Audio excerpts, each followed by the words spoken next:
Hello and welcome to the Five Factors Podcast. This is episode 7, and we are happy to have you still with us and welcoming those of you who are just now joining us and just now finding of the goodness of the Five Factors Podcast. And glad to have you with us. And here is, I want to introduce to you, if you don't know him, my good friend, Matt Adair out of Athens, Georgia. Matt, how are you? I'm doing well. Things are good here in Athens, and look forward to today's episode. Well, I know that you do, because this is, you and I have talked years about your friend Leonce, whom I still have yet to meet. But Leonce Crump is a large presence in your life that I'm aware of in more ways than one. Yeah, and physically so and otherwise. That's what I was getting at. So tell us a little bit about Leonce. So the first time I met Leonce was 8-9 years ago, and I was doing his assessment to come into the Acts 29 Church Planning Network, and all I had was the information that he had submitted, that he was planting a church in the heart of Atlanta, and we got a headshot of him, which he looked like, do you remember the TV show Webster? Yeah. Yeah, with little Emmanuel Lewis, and so in Leonce's picture, he looks like Emmanuel Lewis. He's got dimples and this big smile, and so I think that I'm going to be assessing Webster. And so I'm all ready, and we're doing this in Raleigh, North Carolina, at a Vintage Church, and so So I'm sitting down, and this large shadow kind of looms over my table, and I hear this voice say, "Hey, is anybody sitting there?" And I look up, and it's like Goliath is standing in my midst, and it's awesome. This very large man, and he introduces himself, because I didn't know how you pronounce his name. I didn't know if it was Leonce. I didn't know how it was pronounced. He says, "Hey, I'm Leonce," and I open up the folder with his stuff, and I'm like, "That you?" And he said, "Yeah, that's me." And I said, "Well, I'm doing your assessment. Go sit down." And so Leonce is 6'5", and at that time weighed just a hair under 300 pounds. Okay, so there you go. You'll hear in the interview that we're about to do that Leonce was an All-American wrestler at the University of Oklahoma. Played football at the University of Oklahoma. Played for the New Orleans Saints for a little bit, and so he's a large man. So I did his assessment. I coached him. He's become a very, very good friend of mine. And so, yeah, I was very, very excited that our very first interview on the Five Factors Podcast was my good friend, Pastor Leonce Crump. So apparently Webster found the steroid bottle along the way. Yeah, he did. He got on the HGH and went ham. Yeah, some serious human growth hormone hit Webster, and that's Leonce. So that helps our listeners get a read for it. And so, well, I know you're excited about this, and it's a good interview. And so let's let our listeners take a listen to your interview with Leonce Crump. Well, I'm happy to be here with Pastor Leonce Crump. I want to start here with a tweet that you sent out back on September 4th. So you're looking at Numbers 14. Yeah. And there's a reference to Caleb's early years starting when he was 40. Okay. And then this is the message that you posted. Slow down, leaders. Embrace the process and move patiently toward your time. Who are you talking to in that tweet?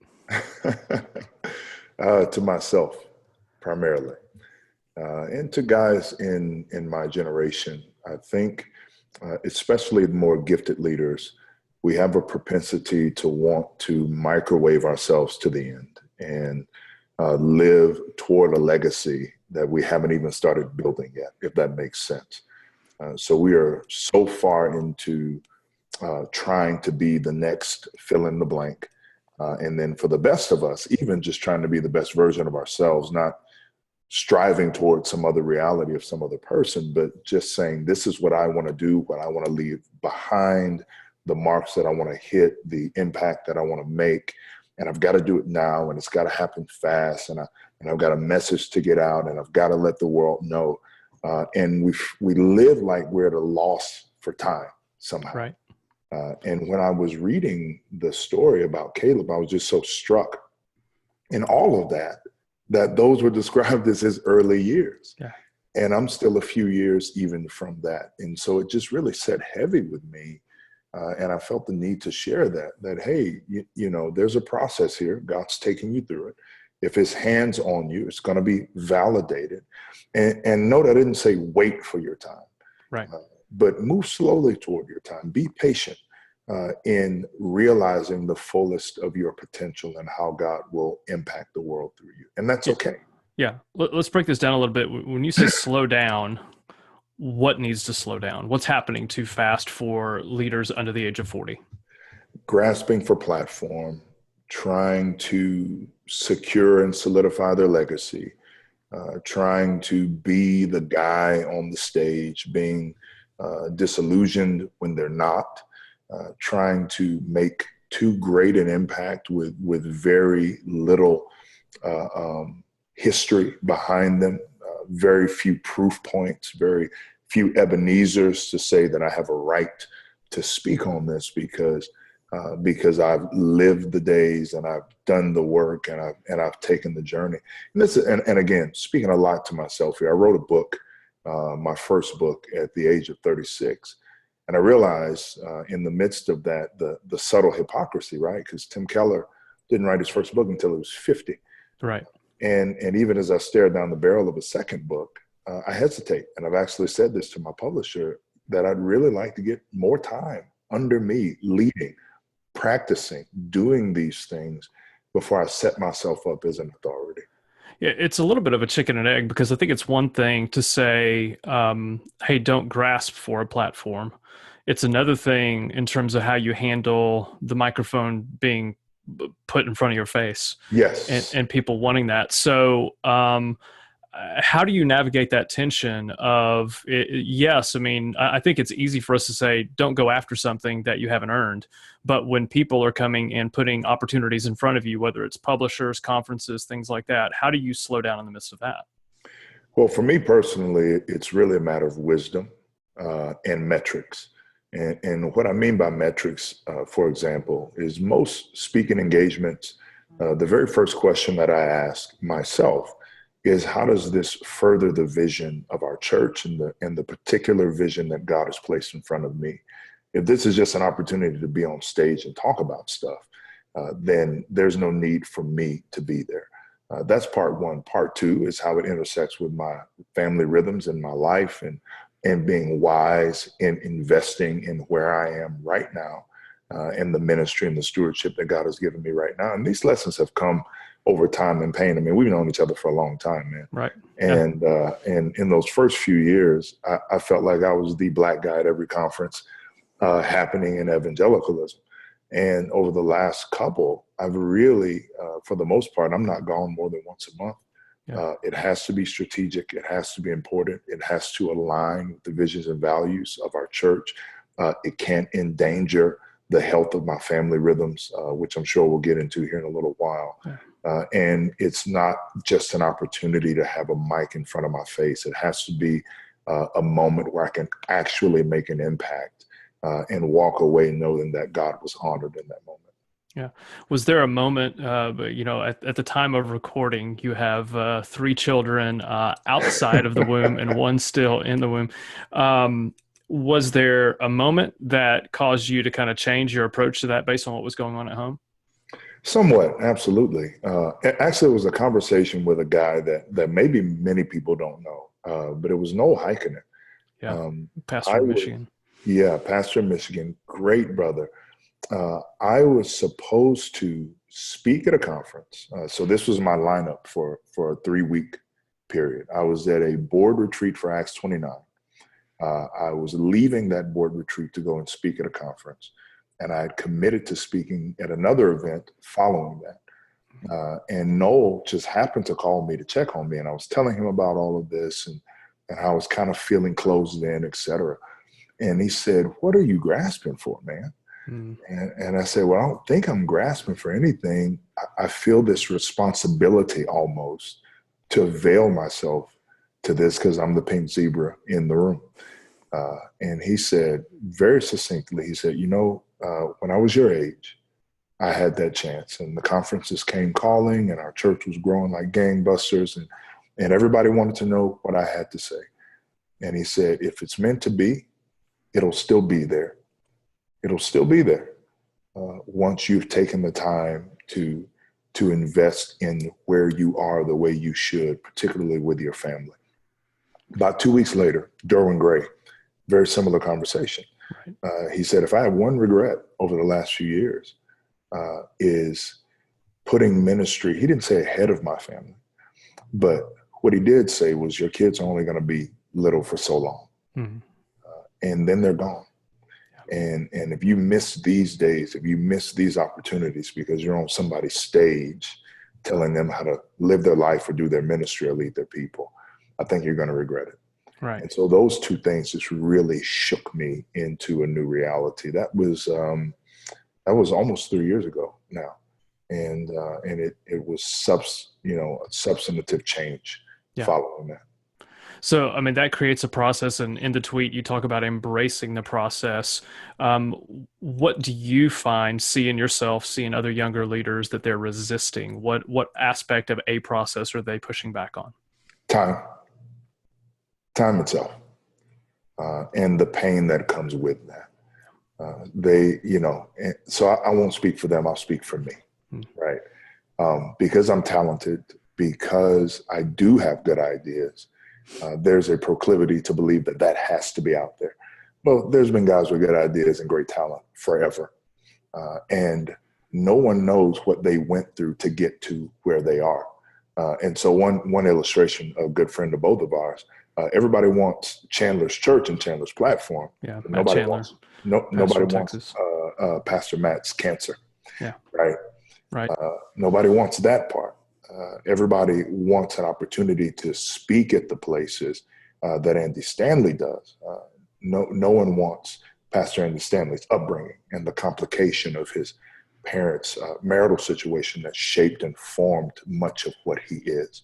And so that's what I mean by resisting that process. Is God is encasing us with people and opportunities and circumstances and situations that are molding and shaping and chipping away and excavating the deep, dark parts of our hearts that we hide from other people, and shoring those things up with fresh life and fresh vision and fresh truth and fresh grace. But we want it to all be done now so that we can be the men that we think we're supposed to be and have the reach that we think we're supposed to have, rather than saying, no, this is the process. 150 people leaving renovation at once, that is the process. That is exactly what is going to shape you to be the leader you need to be when I put you in the place that I'm going to put you to be the influence that I intend for you to have. Right. You've studied history. How much of what we're experiencing now, the lack of patience, the struggle to embrace a process, the difficulty that we have slowing down, how much of that is a symptom of the culture we live in, or how much of this is like, it's every generation? You're preaching through Ecclesiastes, you're seeing this season after season. It's what changes? How much of this is new? How much of this is just a new expression of an old problem? So I think it's a bit in the middle of that. So I really do find it's kind of a human issue, but it's magnified in our culture, where every single day I can have a different pastor. I can have a different voice. I can have a different leader via social media or podcasts or some leveraging of technology. The ability to compare ourselves is magnified more now than ever. Generations ago, I wouldn't know who Glenn Berteau in whatever, Southern California, like, who is he? What's he doing? He's got thousands, but I would have no access to that. I would have no idea. But the fact that I can have as much information as I want in a moment creates a vacuum, and it creates a paradigm for me to be able to live in that comparison rhythm and that striving and grasping and gaining as I look at other people in a way that it's never been able to be done before. Yeah. 14,000 Twitter followers. This tweet that I just referenced, 73 retweets, 398 likes. My guess is you probably wouldn't recognize most of the names of the people who are retweeting and liking that. So it's an interesting time to be communicating and leading, because so much of our quote unquote leadership is not local. It's not with people that we know. It's not with people in our own church. And that seems to be a profound challenge right now. Absolutely. Absolutely. And how you leverage that and how you steward that, I think it's very, very vital. And how you respond to it and not allow it to control you. I saw an interesting meme, speaking of technology, just this morning, and it said, we all have one life to live. Thank God we're going to spend 30 hours today grasping for likes on the internet. And it was such an essential capture of kind of the nature of things. It is we believe in this idea of life's vitality and importance, et cetera, but then we just invest in something so foolish as tapping to see how many people have liked and retweeted our tweet. Right. And allowing that to consume us. And on the worst end of the spectrum, if it doesn't get the kind of attention we thought it should, then actually lamenting that. What did I do wrong? Yeah, exactly. Rather than just being fully present. Let me go Google social media strategy and try to improve. Oh, I'm so cynical in that regard. We should probably go a different direction. I'm not. I'm going to actually dig in. Talk to me a little bit about the cynicism with that. As you hear that, what are you cynical about? Just the idea of social media itself and what it's become. You've kind of watched my rhythms over the years, Matt, where I'm very present, then I'm not, and then I am, and then I'm not, and I am because my comm director tells me like, hey, like you need to be visible. People need to know you're a normal person. And I'm like, okay, why?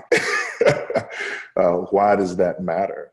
A man is only as known as he is known in the moment by the people that he's closest to. So there's just, a suspicion in me to some degree that this has become a function of deteriorating in our society and really degrading the power of leadership and the power of place and the power of presence for that very reason. 14,000 Twitter followers, I have no idea. I don't know who are bots and who aren't. I don't know half the people who like or retweet. I'm on there because I was asked to be on there, and I stay on there because I'm asked to be on there. And so if I'm going to be on there, then I may as well try to be useful. And that is my primary view of social media. Yeah. And I think one of the things that we really do become two-dimensional characters, whether it's online or even in the pulpit. And even what I found is in our circles among Christian leaders, that we really just see that. We see either the social media presence, or we listen to somebody's sermon on a podcast, or we see them at a conference, and they really become two-dimensional characters, and we lose the story behind that. So tell us a little bit about your story, where you grew up, a little bit about just kind of the early stages of life for you. Yeah, I grew up in New Orleans, Louisiana, and then in Baton Rouge to a father who came to faith late in life. He had no church background whatsoever, and a mother who was a part-time Catholic. And so they met each other through my father's younger brother.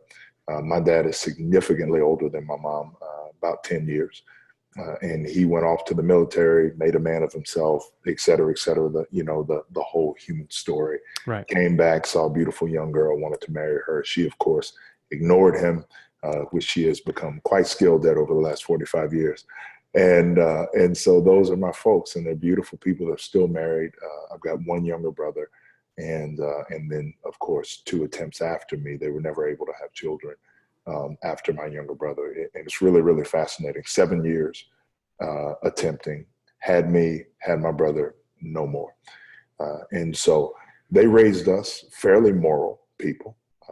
My mother ended up coming to faith when I was 9 years old after trying to commit suicide. She was a sexual abuse victim and a survivor, and she had really repressed all of these memories.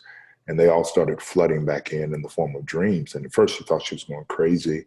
But she asked one of her sisters and then her mother, and they validated many of those things. And she tried to take her life, and the gun wouldn't fire. 6 bullets in a 38 snub nose, and not one round would fire off. And so she runs in the house. She throws herself into the bed. And she told me all this story after I was an adult. And she turns on the television, and Jimmy Swaggart, of all people, is preaching the gospel. Televangelist, with a interesting reputation. A very interesting reputation. And this was actually pre-reputation for the most part. But he's preaching about Jesus, and it transforms her. And then about 8 years later, my father has kind of the same transforming experience.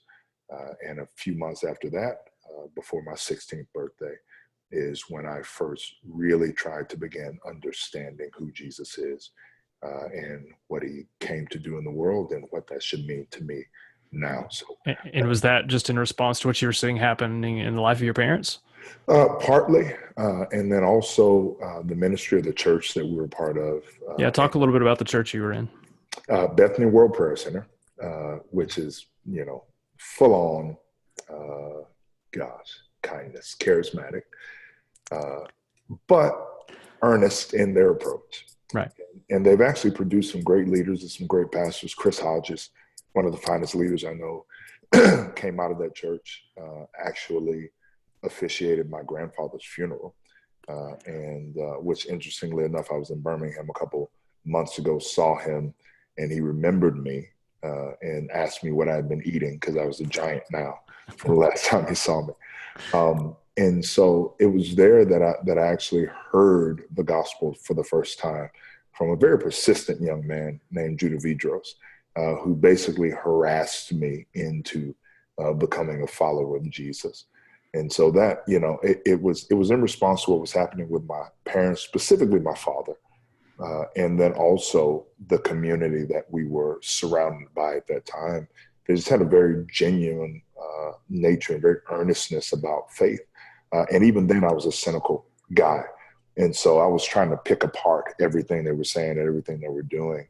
But they were so earnest about it all and so sincere that it eventually won me over. And of course, Jesus did what he does. And soon after that, I, gave my life completely. And what was it in that, what I find that's interesting in every conversion story is that the Holy Spirit certainly does what he does, but he does it through specific things, specific reasons, the specific things that were compelling about Jesus. So for you, what persuaded you to trust him with your life?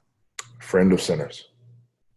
I mean, that message, the idea that Jesus aligned himself with outcasts, with broken people, with imperfect people, is what persuaded me. Because I was not, even as a young man, I was dealing drugs, I was fighting, I was doing all kinds of crazy stuff, trying to establish my personhood and my identity.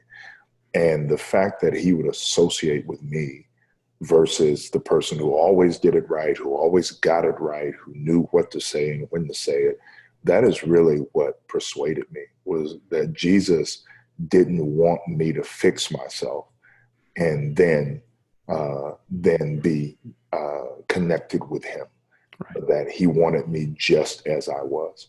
And that was transformative to me, because no person on this planet doesn't have an idea of who they want you to be before they'll associate with you. Right. But Jesus doesn't. And that just, it hands down moved me. And I couldn't imagine a God being that way, and not expecting perfection for his presence. But Jesus wasn't that way. So that was it. That was a game changer. Yeah.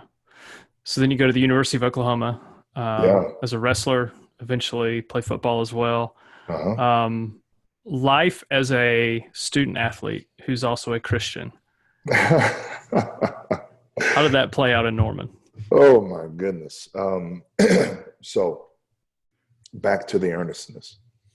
The one thing that I did lack, and I think you said it correctly, is I was a convert, but I wasn't a disciple.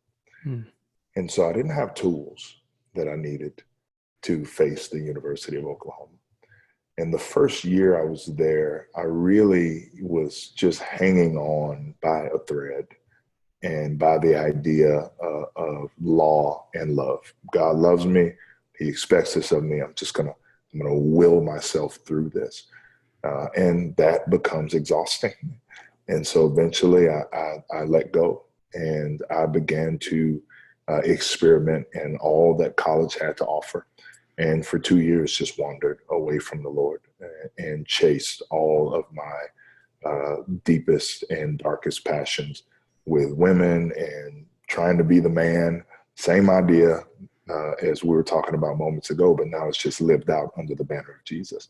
But trying to be the man, trying to be known, trying to get out there, and really destroying myself from the inside out. And it all kind of came to a head one day. We were day drinking, hanging out at the pool, and that half a bottle of Juarez tequila turned into 3/4 of a handle of Captain Morgan's by 7 p.m. And by 9 p.m., I was passed out in some old lady's front yard. Woke up the next day and just shamed. Like, what have I done? And the last thing I remembered from the night before was begging, God, please don't let me die like this. I know the truth. I'm living outside of the truth. Please don't let me die like this. And I woke up that next day, wept all the way home, ran home about 3 miles, threw myself fully dressed into my covers and just cried. And remembered that night there was a college gathering happening at a church plant called Victory. And Victory just happened to be between 2 bars on Campus Corner in Oklahoma. And if anybody's from Norman, you know what I mean when I say Campus Corner. And the only reason I knew about that church is because one night while partying, we were bar hopping, and I left one bar and I heard live music. So I went in to Victory thinking it was a bar. And about, 2 lines in, I realized they were singing Chris Tomlin, and I promptly walked right back out again. And no offense to Chris. No offense to Chris, but I don't want to sing How Great Is Our God while playing Edward Forty Hands. And so walked into the next bar, and that's how I remember that church was there. And so I went there that night, and I was standing in the back, crying like a baby through the whole worship set. And a man named Mike Wilson, who coincidentally was also on staff at Church of the Highlands later on in life. He was the pastor of that church plant then. And he came up to me and he put his arms around me. And he said, when are you going to stop running from God? And I had never met this man before in my life. And I didn't even have the energy to be defensive. I was like, I don't know. I'm a mess. And so he's got me, and I'm just draped over him like a giant bearskin rug because I was bigger then than I am even now. And he was not a very big guy. And he just holds me and prays with me. And from that day forward, he disciples me. And so the last 3 years of college, I spent, really serving the Lord faithfully. I became the college pastor at that church the last 2 years. As a matter of fact, myself and Tommy Harris, who is an all-pro rookie defensive tackle, played, I think, 10 years in the league. He and I led that ministry together for the last year. And Reggie White actually came down and talked with us and told us to stay strong in the faith and keep pursuing the Lord. And so my first couple of years there as a student athlete were pretty rocky because I really allowed myself to believe that my identity was caught up in my achievement as an All-American wrestler, as a football player, as a fraternity guy, et cetera. But the last 2.5, 3 years there were really a beautiful time serving the Lord and preparing me for my future. One of the things that I love about your story is sort of the tapestry of what God was putting together when you were at Oklahoma. Not only athletically, you'd go on to play in the NFL for a little while, and then obviously in ministry as a church planter, pastor now, but also you have a degree in criminal justice. Yeah. That has shaped your approach to life and ministry. want to talk a little bit about that in terms of how, what you learned there and the trajectory of how it has shaped the way you see your work as a pastor, as an activist. Talk a little bit about that and how that has influenced you in terms of your work today. Yeah. So taking one step back, I never intended on going to the NFL. That was not a goal or even an aspiration. Yeah, you didn't show up to play football. No, didn't even show up to play football. Old Bob Stoops in classic Bob Stoops fashion walks into the training room one day, and I'm laying there getting stem on my legs, and he's like, "So, what do you think about playing a little football there, Leonce?" Just classic Bob Stoops. And I'm like, "Well, you got to talk to Jack Spates about that." And he had already worked it out with my wrestling coach. So it was never an aspiration. I was going to be a lawyer and then go into politics. And that was my goal. So I actually did a semester of law school after undergraduate and before I went to the NFL. And that was my trajectory. And what was the thinking there? What were you hoping to accomplish? Well, I was really hoping to affect policy, because the studying the criminal justice system doesn't allow you to just look to headlines to understand how the world works. Is that a fair statement? Yeah. And so you realize that, yes, there are issues of personal responsibility. No one ever said that there weren't. But within the framework of how our nation works and how our system works, those issues of personal responsibility play out for different people different ways.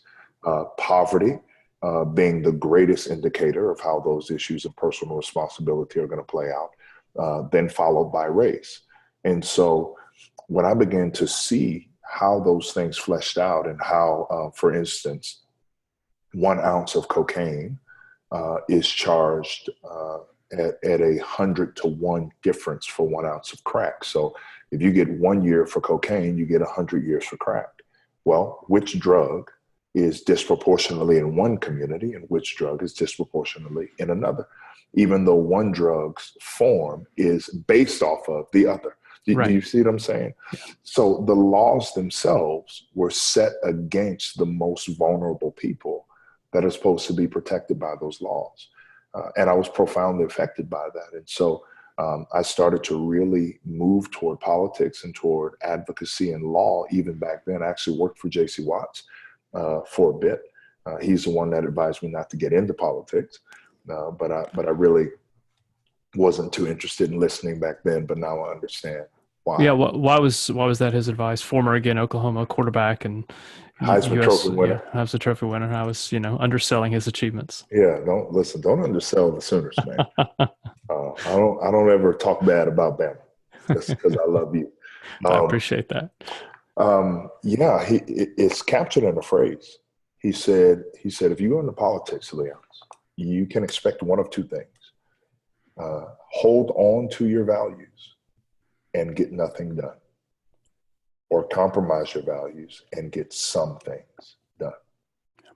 But you will not hold on to your values and get everything done. And it seems like that's the challenge that we're in right now culturally, is that we are so siloed off that it's very difficult to not only listen to people who see the world differently than us, but it's also very, very difficult to get things done on a bipartisan basis, whether that is politically, ethnically, socioeconomically. Yeah. So you're paying a lot of attention to this, and not just paying a lot of attention, you're trying to lead a church into a different way of life, trying to affect change where it can be affected. Yeah. What's the way forward? I mean, what hope do we have at this point, given what's going on in this country in 2017? What's the way forward for us? Well, again, let me take one step back too. And not only is it hard for people to listen, but there's not a lot of intellectual honesty.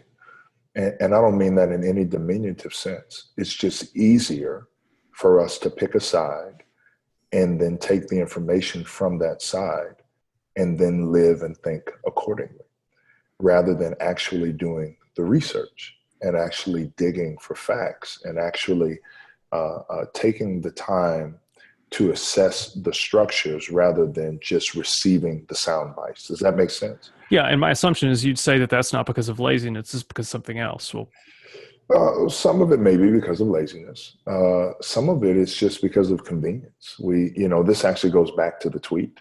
It actually goes back to our discussion on social media. We are a sound bite culture.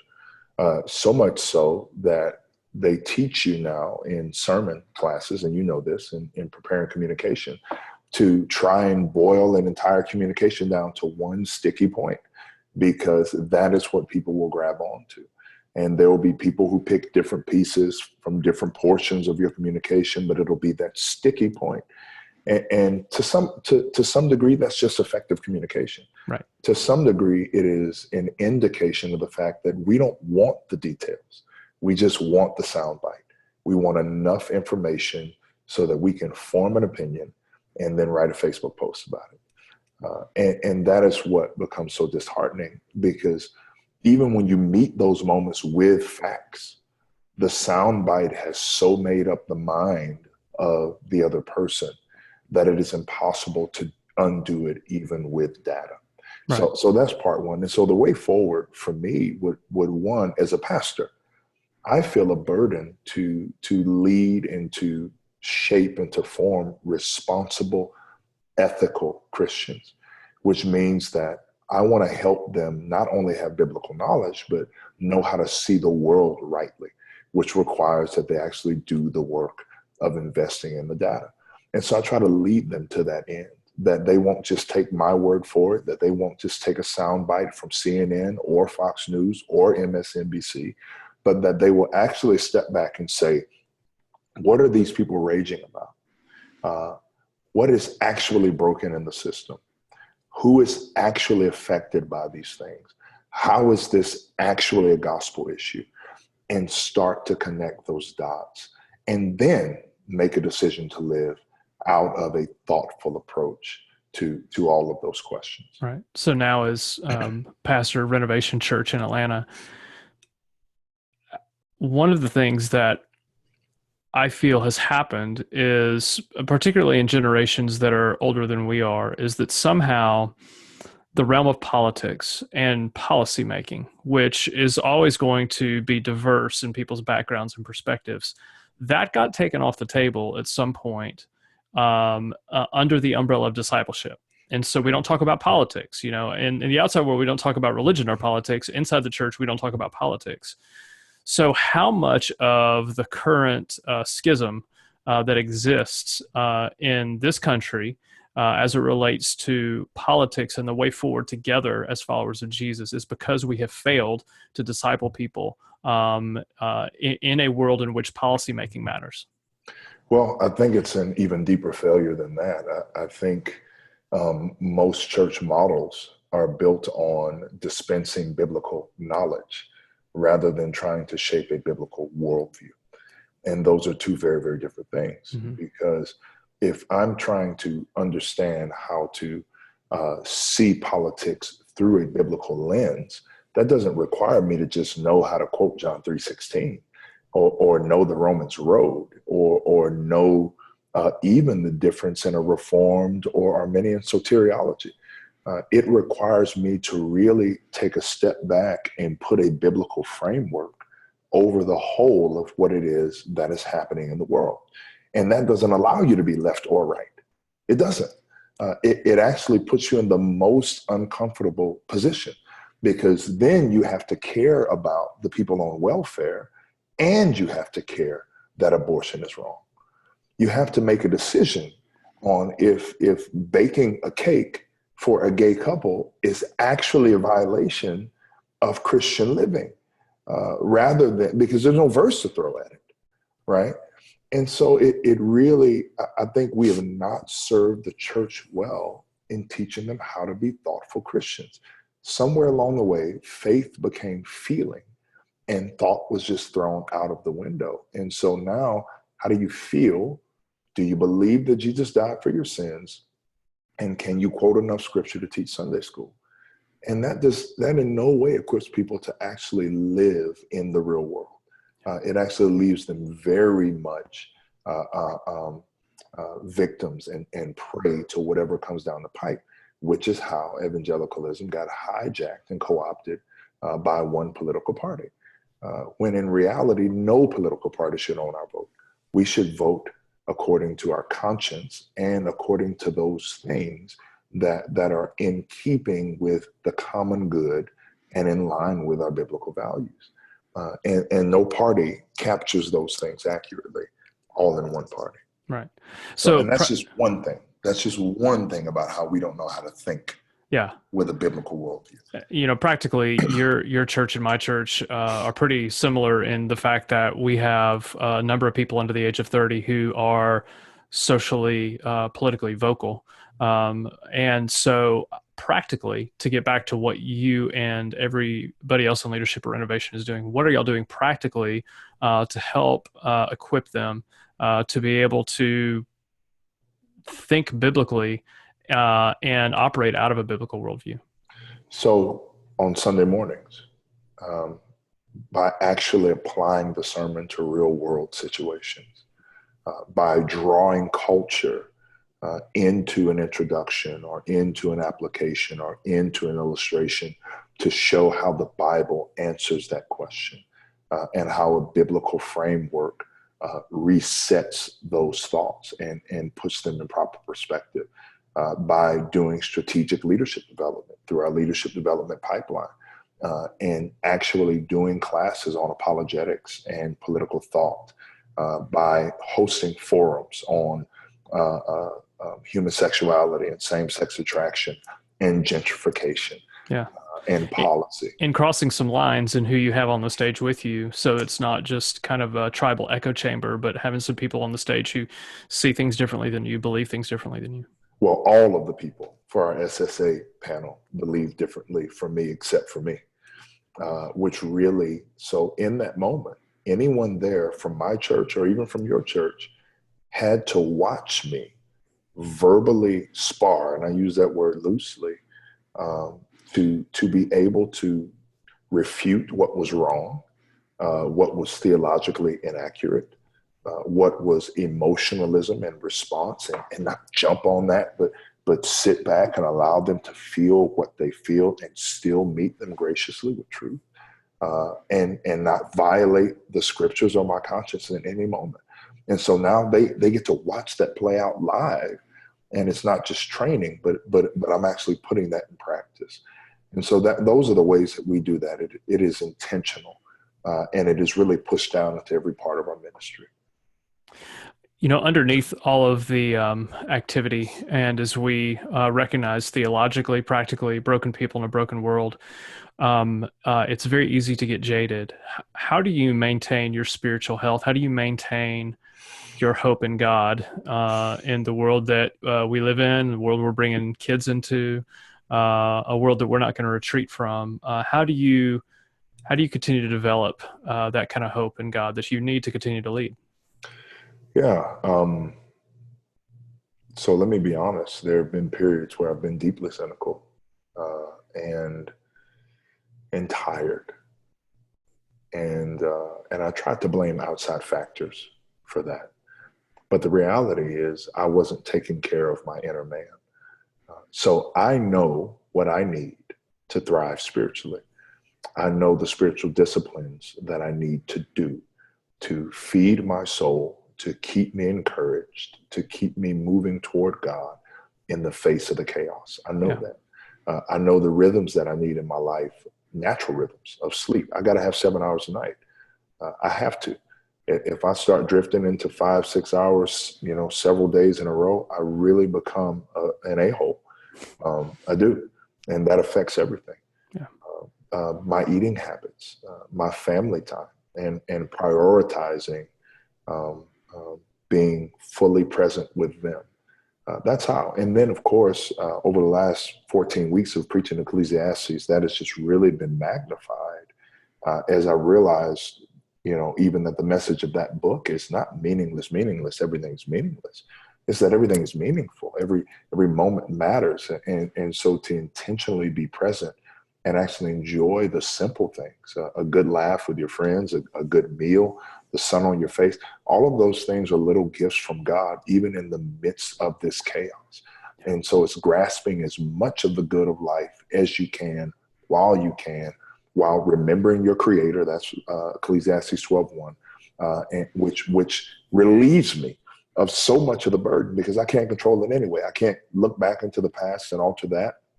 I can't look forward into the future and control the outcome.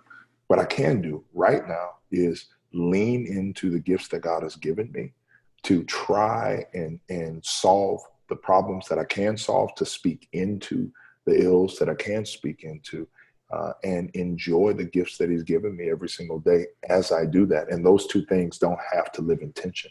That was some of the beauty of the tension of Ecclesiastes. It's like, don't be surprised if you see oppression in the province. Eat your wine or eat your food with gladness and drink your wine with a merry heart. Yeah. Like, those two things don't have to compete. We make them compete by the priority that we give them, or by not caring for ourselves in healthy rhythms. And so I know I got to get out of town once a quarter and get to the monastery and just be. It's accepting the fact that I'm an introvert and not an extrovert, no matter how much people try to put that moniker on me. And so I know that I've got to re-energize by myself, or with books, or with close friends. And it's really an intentional knowing of myself and a managing the best I can under God's guidance, my environment, and even my intake of information. You know, there are times where I just pull back. During the police shootings, the rash of them that reignited at the early part of the year, I just had to pull back. I had to get off social media. I knew it was happening. There was nothing immediately that I could do about it. It was only serving to deteriorate my soul. And so I had to pull back for a minute before I re-engaged again. Those types of intentional practices. Yeah. One of the things that I've noticed with you, and we've known each other almost a decade now, is there's been several reinventions of Leonce Crump, none of which have been masks or facsimiles. How much of that in your mind has been intentional, kind of this deep dive into here's where I am, here's where I need to adjust? How much of it has been circumstantial in terms of different seasons? Because, I met you when you were about to plant a church that didn't get planted, that eventually became Renovation. And then here we are years later. How much of that kind of reinvention, that kind of deep dive, is intentional, and how much of it is just kind of going with the flow? Yeah, I would say 80% of it has been very, very intentional. I'm a very introspective person. And so I will step back and really look at my life and my reality and my output and what I'm doing and why I'm doing it. Why are you doing this? And I, as a practical example, one of those reinventions was the social media blogger, I was very out there in the early days. And when I stepped back and I said, why are you doing this? This in no way affects who you want to be, or what God has called you to do, or the thriving of your life. And that was enough for me. So I would say about 80% really is an intentionality to say, no, I want to be this. I want to be healthy. I want to be rested. I want longevity. I want my kids to love the church, et cetera, et cetera, et cetera. And then about 20% is counterpunching, honestly. Where I feel the punch coming, and I gotta roll my shoulder and adjust and punch back and really kind of go with the flow and kind of feel out where I am. And so I'd say about 20% of it is that, but even that is usually because I've been in some place where I'm thinking through pieces of that anyway, and then the moment happens and I'm ready to respond. Yeah, I mean, I think so much of what's happening with us as we've kind of started the Five Factors community is we want leaders to be intentional about their own personal health, whether that's mental health, relational health, physical, whatever it might be. And we're even willing to create, these simple processes and systems for them. But one of the things that I want people to hear loud and clear is, yes, here is a way for you to be productive. Here is a plan for you to approach eating. Here's a way for you to invest in friendships. It is a way, it's not the only way. And if you're not willing to commit to maybe taking what we put in your hands and continue to craft that into something that very much fits you, you're going to miss some opportunities. And that's the real challenge, right? Is the plan that works for you is the one that works for you. That's the right plan. That's And exactly right. and just most people aren't really willing to spend the time there. Got a couple of minutes left. In terms of where people can connect with you, if they want to follow up on this conversation, just want to hear what you're saying. Again, I will say this, you didn't say it, I will say it. You're one of the most effective, influential leaders. You're one of the rare leaders who has incredible vision and the ability to get very practical. So you're certainly a leader worth following. Where can people connect with you if they're interested in doing it? Yes, if you are interested, I am occasionally on Facebook and Twitter. And I write a blog post at leoncecrump.com about once a quarter now. I used to blog quite a bit more, but now I only want to write when I have something to write, rather than writing for nothing. And if you are interested in fitness or food or me as a human being, then Instagram is the place to find me, because that is where I live my life. If I'm and we'll link those up in the show notes. On Instagram, on your Insta stories, there's usually your workout plan. Give us a couple minutes in terms of where you are, almost 40, and how your approach to just your physical health is at this point. Former college professional athlete, where are you now in terms of you're pushing towards 40, looking ahead? What's your general principle, philosophy in terms of what you're trying to do? Yeah, health and mobility. I mean, that is, I can capture it in those two words. I want to feel good. I want to be mobile. I always have this image in my mind, and nothing against my pop, because he just had a hard run, but I see him long to get down on the floor with my son, and he just can't, man. Bad knees, bad back. And so I've got this image in my mind of being an old man who can still get down and roll around with my grandkids. That's all I want. Well, having worked out with you and having felt the effects of that leg workout for about a week, I'm not sure how much mobility we were creating. Well, that's because you got to throw in the yoga 3 times that's exactly a week. right. The yoga is the balance. It's the key. And like you said, you're a good follow in terms of learning that. And again, I think seeing as a human being, and I appreciate that you're doing that. I appreciate that people are getting to know you in some small part the way I know you. So I love you.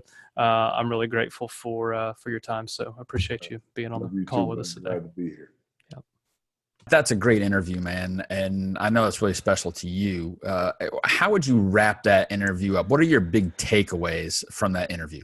Well, I think the reason that I wanted to interview Leonce was because I think, is a very gifted leader.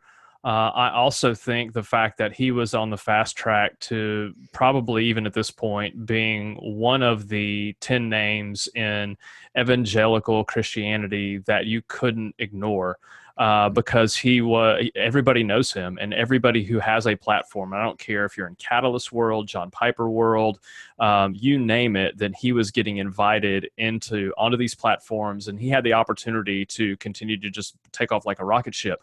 But I think, as you heard in the interview, there was an intentional choice to slow down, and for his own soul, for the sake of his family, to basically wait for his time. And I think he has just dialed it down and really focused on leading Renovation Church in Atlanta, and then just waiting to see what God might have for him later. And that might mean that he just spends the rest of his life focusing on shepherding that church family at Renovation. And that's a difficult decision to make, man. I mean, that's a hard one, but it's back to presence, and knowing what you can do, what you can't do, and it's back to ambition as well. I mean, so many of the factors in that is, geez, I mean, that's a good thing for me to do. Is that the best thing for me to do? Yeah. And what's my mission? What am I really called to do? And takes a lot of discipline and focus to make some of those decisions. Not always easy. Right. And so I think the biggest thing as you've been listening to this episode is just to see these 5 factors being played out in real life. That by no means would I look at Pastor Leonce and go, hey, like he's acing the exam, but you see mental health, you see emotional intelligence, you do see physical strength. We talked a little bit about his workout routine. And again, if you're not following the man on Instagram, then he does, like every day on Insta stories. I mean, he's going to show you, here's what I'm doing to work out today. In terms of his relational presence, and even since we recorded the interview, he and his wife have had their 4th child. So they now have 3 girls and a boy. And so that's just been a huge investment for him. And I've seen that played out in his life. In terms of his spiritual life, I think you just kind of see that I don't want to disconnect from the relationship that I have with Jesus. And then his ambition, he's in a unique space that many of us listening to this, whether you're in the church world or outside the church world, whatever you do, Leonce is one of those guys who could be on a magazine cover and be one of those celebrity whatevers. And probably very few of us listening to this are going to end up there. But what you hear there is the willingness to say, I want my ambition to be for the glory of God. And whatever that means for me, I don't need to get ahead of what the Holy Spirit is doing and try to create that for myself. And I think that's significant. So I think you just see kind of that interplay of those 5 things. I think you also see the continued struggling and striving to apply those things well. Well, I think it's a fantastic resource to have him, as part of the family here. And again, I need to say to you, I've heard you talk about him for years. I've yet to meet this man. We'll and so I now have a greater desire to after the interview. And we want to invite you. You heard several resources dropped out during the interview with Leonce. And we want to invite you all to go to 5factors.net/7. That's 5, but you spell out the word 5, 5factors.net/7, and you can get a list of all the resources from the interview there and the show notes. So go to 5factors.net/7, check that out, and we will be back with you with episode 8 in the very near future, and we look forward to having you along with us on that. So Matt, great job on the interview. Thanks for bringing that in to all of our listeners, and we will be back next episode.